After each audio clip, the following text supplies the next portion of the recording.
anticipate dangerous weather situations or other emergencies.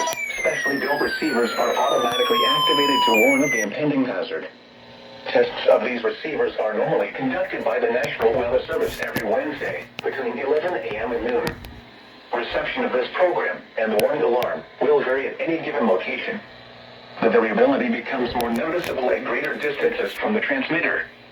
To provide the most consistent warning service possible, the warning alarm will be activated for warnings, selected watches, and other environmental emergencies affecting the following North Carolina counties: Alamance, Alexander, Allegheny, Anson, Bertie, Cabarrus, Caswell, Chatham, Davidson, Davie, Durham, Edgecombe, Forsyth, Franklin, Granville, Greene, Guilford, Halifax, Harnett, Holt, Iredell, Johnson, Lee, Martin, Montgomery, Moore, Nash, Northampton, Orange, Person, Pitt, Randolph, Richmond, Rockingham, Rowan, Scotland, Stanley, Stokes, Surrey, Union, Vance, Wake, Warren, Lane, Wilkes, Wilson, and Yadkin.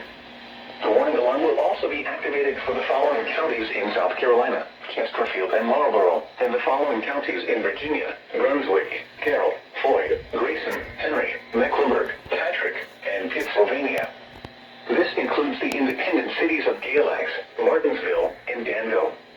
Repeating, the National Weather Service has just activated the public warning alarm tone and a test of the weather radio's warning alarm system.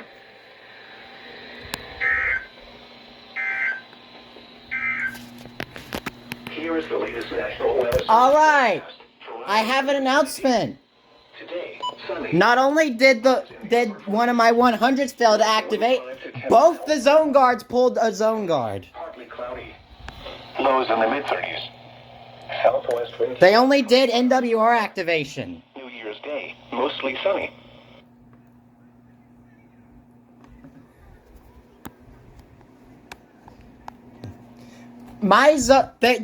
What they did NWR activation. They turned green for a split second. Now none of them are lit up.